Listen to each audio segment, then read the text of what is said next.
Hey, it's me, MLB. Here is that side character, chapter 19, and this one is titled Nice Companions. He sprung back with surprise, and you screamed again, then slapped your hand over your mouth and face. I'm sorry, you screeched into your palm.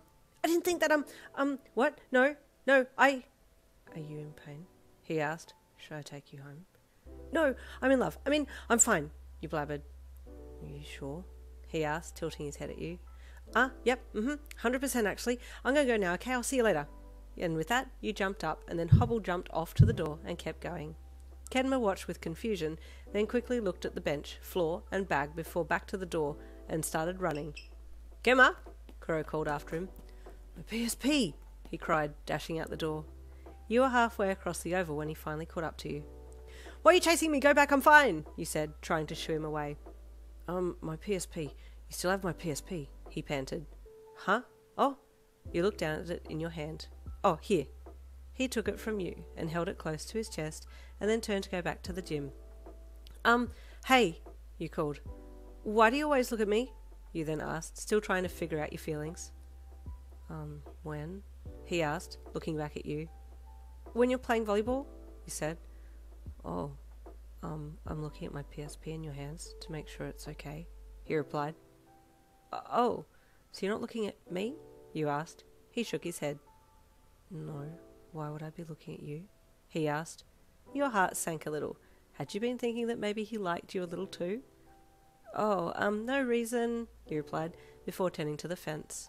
He eyed you, and then turned away with his PSP in hand, and walked slowly back to the gym, while you placed your hands on top of the fallen fence, then swung your right leg, with boot, over it, and hiked yourself up and over, half falling over on the other side, and doing a half handstand as you let your boot slide down the fence. Just as you had finished climbing over that part of the fence, it collapsed. Whoops, you said as you sat there on the ground. Oh well, it was bound to happen, I guess. And so you shrugged it off, got up, dusted yourself off, and hobbled home. What if I don't actually have a crush on Kenma? What if this is the feeling that you get when you have a best friend? You asked yourself. He makes me feel happy when I'm around him, and he's supported me, and he's been there for me. Maybe that's it. I've never had that kind of friend before, so it's possible that that's the reason. You were happy with that conclusion, for now, until you could figure yourself out a little bit more. But the best friend feeling did seem to fit the picture the best, given the circumstances. Kenma didn't play as well after you left. His mind seemed to be elsewhere, and it wasn't on his game. I hope she's okay. Her HP was drained, he thought as he imagined himself in combat gear, fighting off a giant dragon to keep you safe. That night you were aimlessly scrolling through pictures of world's ugliest birds when you got a message from Kenma. Are you okay? He asked. Yeah, why? You replied. You just acted strange today. Your heart leapt in your throat and your whole body tingled. Medication, you sent. Oh, do you have enough?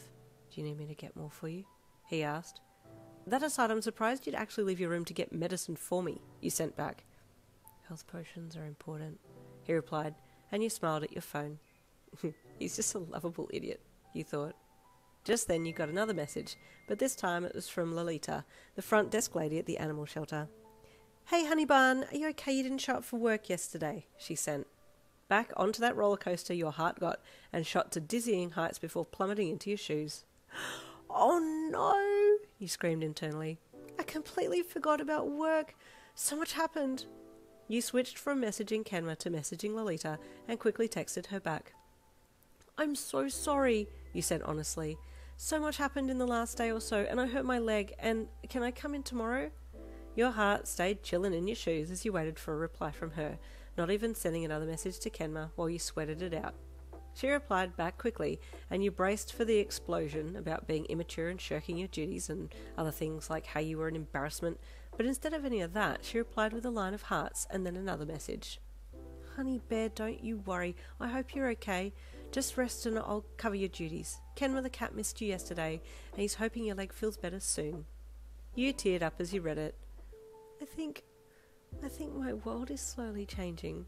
I have nice people around me now. You thought about Lolita and Kenma. They really were appreciated by you.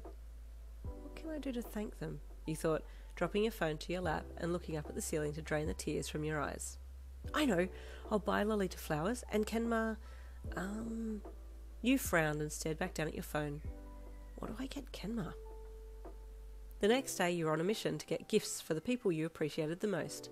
Lolita's was easy. There was a flower shop near the corner store that sold ice creams, and you hobbled your way there before school and waited until the store opened. "Oh, you're early?"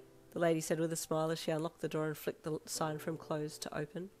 "Yes, I need flowers for a really nice person with glasses," you said brightly. Well, I don't really know how to help with that type of explanation, but maybe if you have a look around you might find the perfect bunch," she offered. "Okay, thank you," you said, stepping in and dragging your bung leg around with you. Nothing really stood out for you in the flower section, but at the back of the shop they sold ornaments, and you stopped there and stared at the wall of brightly coloured items. I feel like the next chapter is going to be called Distracted or something like that. Stay tuned for chapter 20 coming tomorrow.